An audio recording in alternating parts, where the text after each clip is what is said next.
with Dork? That's what we're here to find out, Are Mr. we? Jason. I mean, we're all dorks, but We're are all we dorks. turbo Are you dorks? being a turbo dork is a special kind of It dork. is a special kind of dork. Yeah. So these are things we've been eyeing for a while, and we happen to have a little go bag. So we were at a convention about a month ago that's just for retailers in Canada, and Turbodork was there, and they had their really beautiful display. Their racking looks amazing. Their color range looks awesome.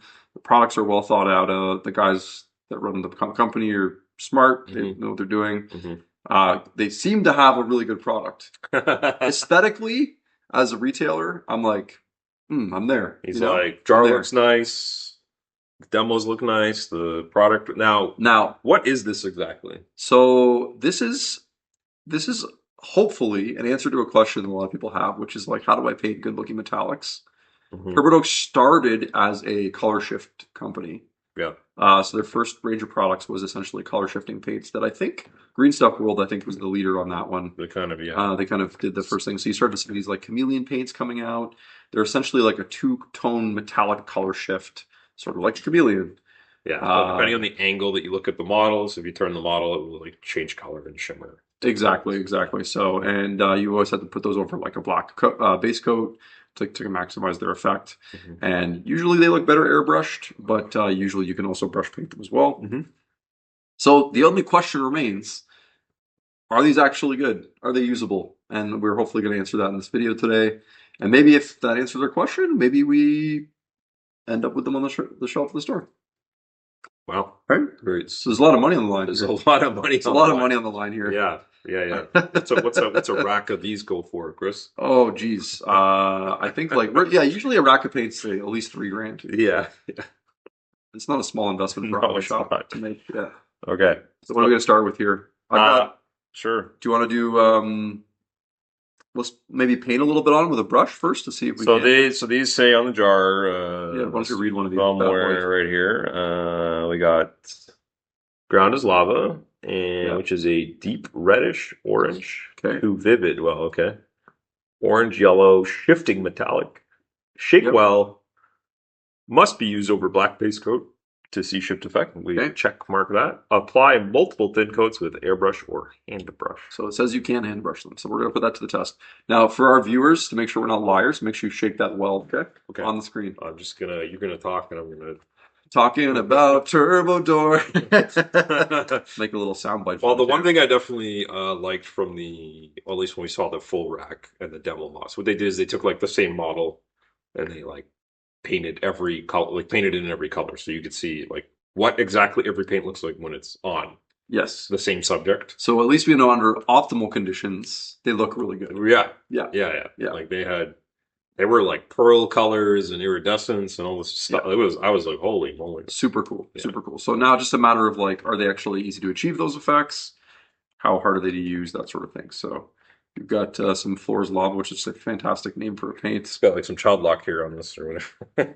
Oh boy, we're in trouble already. Holy moly, okay. Whoa! Look at that schnozzle on that thing. I was wondering what's going on here. Is that a seal cap? No, I don't think so. No, it's probably should put this on my well palette. But good some out there.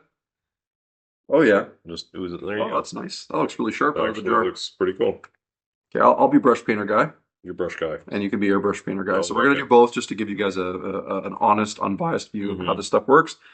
It feels thick, but it also looks thin. So you see how I'm stretching it out there? Yeah. That's really thin. Look how much it dies off. Yeah. It does. Yeah. It does not. So pulled together, it looks really sharp, but like it stretches out and it's immediately really, really thin. So yes. I'm a little concerned over black. How multi-thin layer. So this is You gotta bring it up a little closer there. Sorry, guys. That's okay. So he's quite dark. There's a black space right here. So they were following the instructions, and I don't see anything. Oh no! I mean, the camera has a bit of contrast. It'll look better. Let's see if we can change that. Like in person, like it doesn't look like it covered much at all. But it's also kind of like it does apply a little chunky. Yeah, it's like thick but not covering well. Right. Which I don't think that's probably pretty par of the course for for a paint. But we'll follow. So yeah, we're not gonna abandon ship yet. We're gonna let that dry and then do a couple thin coats. Hopefully 4 isn't a couple, you know. I think two. When I do a couple of coats, I usually do Okay, well two. that's happening. Okay, let me slam some green on here. Okay. Can you, Jay? Can you shake that for Like, the viewers? someone's already like, you didn't shake it enough. That's But yeah, for those people, there's not going to be never enough shaking going on. Taylor Swift style, shake it off. That's fine. That's enough shaking. Are you sure? Yeah, come on. I shook it earlier too. Like so. Oh, I see. These were also pre-shook. You just. I just wanted. Well, I'm a bit shook right now. Jay's getting a bit winded off the shake. I'm just like shook that I have to shake more, and it's funny. I think these because they're new or something. Yeah, the seal. Yeah, the seal in there. Okay. Jesus, like who's opening this? All right. Let's see if we have the same situation here. Yeah, so they're quite thick once again, but they're as you stretch them out, they die off really quickly. They're really thin. So this one suggested. So I've got a green base coat here. This one did say that, right? Yeah, I was supposed to put green down first, basically. Like so many instructions. Use over green base coat. Yeah. Okay. Like needs a lot of help. Okay, that's going somewhat better. Not really. No. Okay. Not really. I mean, because it's not black. Yeah. It does like somewhat like look like it's going covering, no? Or it's just optically like, yeah, I guess it's not. It's not though. Yeah. So we're gonna have to wait and see on that one. Okay. Okay. So that's happening. That's drying. Okay. We'll try. Go back to this guy and see. It's acrylic paint, so it should dry pretty quickly. I'm gonna fire some through Airbrush. Okay. So yeah. Oh no, I went too early. Yeah, it's not. It is drying a little nicer, actually. It is. It dries. It's drying nicer. Okay. I mean, we have another. I don't want to tear it, so give me that. I got this poor guy with his bolterless, backpackless. This is like blob of a space. This is incomplete demo model. These are like McCraj. These are my crags. All right, so Jay's gonna. While I wait for these to dry, Jay's gonna start firing some. Hold on, what is this? 3D glasses. Or what's that one? This one's gonna show. Okay, let's do that one. This is the what's that called? Ice to Never. Over black. Yeah. All right. Ice to Never. Shake it good. You should be doing this one. I'll shake it. Okay, you should. Maybe I'm better shaking than you. Maybe you might be. No, I didn't really see if I needed. I just have some water. Hopefully that's enough within this thing. I didn't bring it. People are gonna be like, "You didn't use a vortex mixer." I didn't use a vortex mixer. You know what? I might have something here. This probably. This probably is too thick to go through the airbrush. I got a bit of medium here. This might work. Add a little bit of lami in there. How the heck does this open?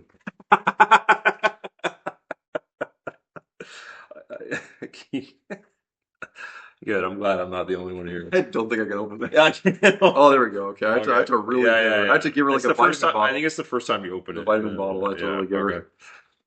Okay, I'm actually because I'm scared of how thick it is. I'm going to put a bit of this lami medium in first.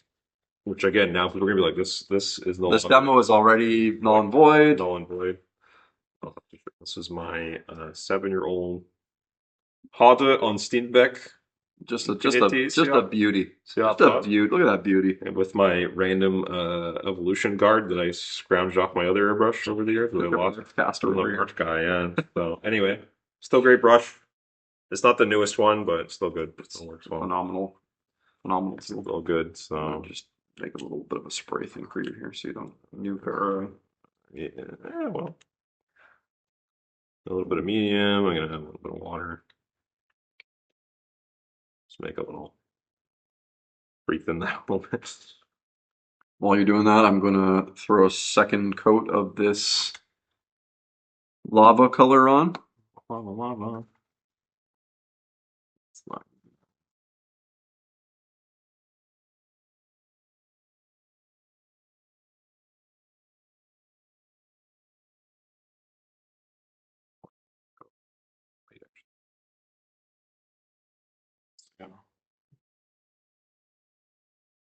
Okay.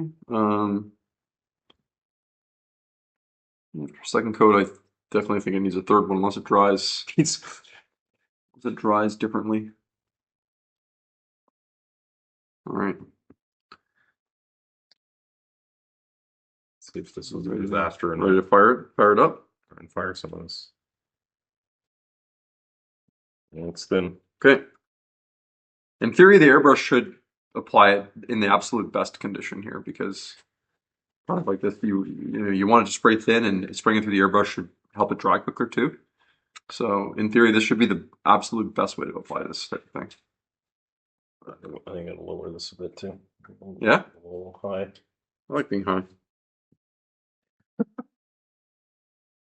You see, kind of like a shotgun blast or whatever. Just spray a bit more to the side if you can. See them all. Yeah, beauty, beauty. Are we seeing anything happen yet?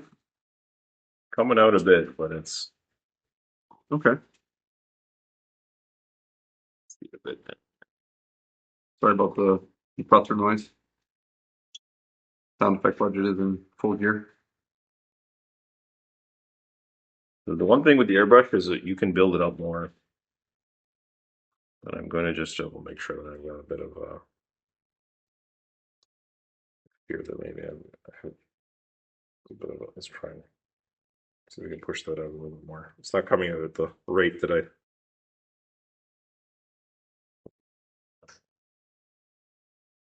Fire it up! Come on. Gonna put a little bit more of this green on. Yeah. While you're doing that, coat number 2. Go. Let's go.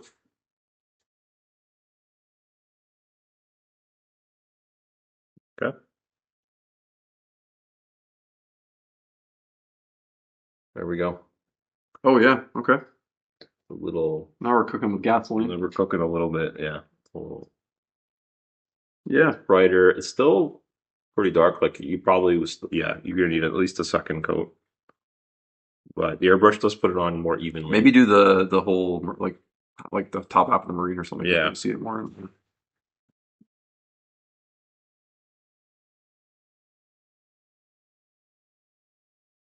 Oh.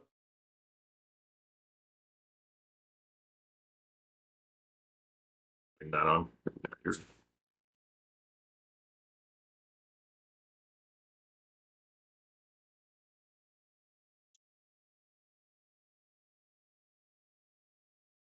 Not yet. You could always jam a couple of drops of that Tamiya XL or whatever. Yeah. And just if you want to be mega. It's not too bad. After My little mix is not too bad. No, it's not too bad. Going fine. Yeah, you can already tell like it applies way better through the airbrush.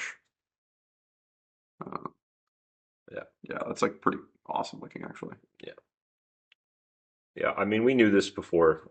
Yeah. Playing with the green stuff roll-ons, which have been around the market like a few years already or prior, and Let me take this away actually. it was like there you go. Yeah, he was like, you gotta airbrush this. I know they claim hand brush, but you can see it in 1/5 the time. I've got one that's like I could have done 5 already, and Chris is like, And I've got like he's still waiting. I've got two coats on both of these, Yeah. right? And Yeah, the green's kind of fine. yeah. Yeah. But that gold, you're like, am I gonna need 4? Like this one's nice. But The color is super sharp. Like Yeah. you can see that like looking really. It sharp is. with the It airbrush. is. Oh yeah. But yeah, Yeah. you if you're gonna hand brush this, you're gonna have to be super patient and really take your time with it because otherwise, like I said, it paints on. It's very thick but very thin at the same time. That's the best way to describe It's it. like, how does that? Yeah. You know? Yeah. It's very thick but very thin. So I mean, even this guy, you could argue, well, there's like some cut marks that we quit because this is a really basic model, but um, yeah, like you'll need to spray a bit more on, but you also have to be careful though. When you do spray extra layers, it will build. It will, you might lose some details. So there's like a bit of balance there. I don't know. I didn't really check. Maybe they have some like I think there's probably a secret to thinning it as well. Maybe like you said, maybe you gotta use the Tamiya thinner. Maybe you gotta use. Maybe they sell one. We didn't obtain one, but maybe there's a specific thinner on the rack that you want to use with it, so that it goes on a little not as thick. It's hard. You can see it on camera a little bit, but in person, it does feel kind of thick on some, like, because then you imagine doing other details potentially. Mm-hmm. Now in my mind, this stuff is like the applications are kind of specific for me personally. Like I would, things like Tyranids, it's gonna look really cool on with all the chitin and all that. Any weird kind of creature that has a lot of not less technical bits, look like less techy looking pieces on it, for sure.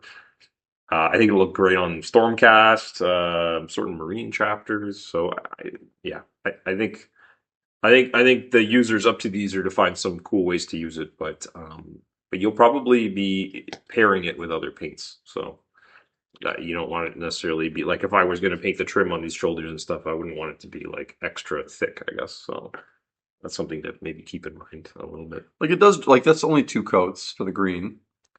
So it does like kind of shrink up a little bit when it dries. Yeah, I think the base coat that definitely matters a lot. Yeah, clearly. Yeah, and I'm curious what would happen if you like Zenithal the guy or something. Like if how that would change it. Yeah. But, That's always the limiting factor with these types of paints is like what you can do to them after. Like yeah, they're obviously difficult to highlight or shade because the more you shade them, the more you lose the effect or whatever, especially with the color shifting ones. yeah, So just keep that in mind. Um, but no, I mean, like, I think I'm kind of where I would have been at before with like the Green Stuff World ones. hmm They're a bit finicky. They're very specific. yep, Um, I don't know. This is always my issue with they have a whole rack of colored metallics, right? If I have to put a base coat down of that color first and then put the metallic on in several coats, my question would be, why wouldn't I just put a metallic down and then use a contrast paint? right. Right? Yeah, That like yes, it's quicker and it's kind of getting it you does there. the same thing, Yeah, right? Like to yeah, a large degree. hmm Now you'd argue that this would give you probably a better true shiny metallic effect, probably. yeah, yep. So if that's what you're aiming for, this Very is shiny. probably like A it lot is of super reflection. shiny, right? Yep, Like yep. so if that's something you want or need in your metallics, and you're like, I think this is probably these guys are probably the only ones on the market that are doing this sort of thing. hmm So hmm yeah, hmm what do you think? What do you feel? How do you feel like? Yeah, I mean, look, in terms of color shifting paints, they have like they've kind of owned it. I don't know. They have the most colors, the nicest colors. They've kind of like went into that niche and developed, like, in my opinion, probably the best of this, whatever this kind of paint is for now. But you're not hand painting this on an army. Like No, I don't think this so. is a disaster for that. Yeah, this Yeah, is airbrush or bust. And if you do that, then you can probably come up with some really cool things. yeah, So yeah, it's like a really, really specific product with really like quirks that you have to uh I guess it doesn't have that user friendly thing that contrast paint or other regular paints do. This is like, you got to kind of pre-think and pre-plan a little bit. But uh yeah, but there's some things you get some effects, I guess, that like could look really awesome for sure. yeah. Um yeah, if I had the full rack available, I would definitely think of some creative things to do with it. I think I would do some creative masking to create like these shimmery effects on stuff like different armies Yeah, and the stuff. the issue you get into as a store with products like this is like clearly like there's going to be this is not a rack of paint for everybody, Yeah, right? And that's the issue you're going to get into a it'll little be, bit. yeah, one of your most niche products that Yeah, yeah. yeah. And then your question is like, are there enough people that want to try it, Yeah. right? And Yeah. are you going to be able like that's the other thing too is like are you going to be able to hold people's hands through the process, right? Like make Yeah. sure they're using them correctly. Yeah, yeah. Amount, right? That is So, the main yeah. barrier is yeah, you're bringing this in because it's like a fun, cool toy. And then I get into the situation where like if I have it on the rack on the wall and someone's like because most customers I talk to don't have an airbrush, right? Yeah. And they're like, Chris, can I hand paint this on? And I Yes, I I know. will want to say I will want to say no because you can, but like I feel like the user experience for that person, like they might never trust me again. You know what I mean? Like they, Yeah, yeah. yeah, yeah. No, I Um, again, I like having it as a interesting tool, but yeah, let's just say if I was if I've got a hobby store and maybe the paints and I have space for a new rack and I think there's other things you should get first. This is like kind of in the end, or you could make it work if you're one of the only places that has it. But Yeah. um, yeah, it's it's if you under the right conditions looks really cool. I don't know. I would put it under expert level or whatever you want to call it, advanced hobbyist level product rather than Yeah, even like casual. a novice person trying to hand paint it, like I just think about like the amount of brush control you need to handle like something that's thick but doesn't cover well. You know, Yeah, there's a nuance to that that you have to kind of yeah. They might just feel like, oh, that was like terrible. they're going to be like tearing it too much, or Yeah. like it's gonna blob up in one spot and they're not going Hmm. to know how to even it out and that sort of thing, right? So Yeah. Yeah. yeah, So it's cool. eh. Yeah, It's I would definitely buy them if I had a need to yeah. use like they definitely fulfill a certain need and they work for that. Yeah. Yeah, Yeah. 100%. Yeah. Yeah. Yeah, yeah. Yeah. Yeah. Cool. Cool. We solved it. Again, What do you guys think? Have you used Turbodork stuff? What was your experience like? And do you use them regularly? What do you like about them? What don't you like about them? Tell us in the comments below. If you like these kind of videos, we do a couple of these a week. And if you want some insight and you kind of want to let us know maybe some ideas or be part of the channel, you can join us on Patreon, where we interact more with you fine fellas and kind of get ideas for videos and that sort of thing off you guys. So thanks for watching. We'll see you guys next time. bye.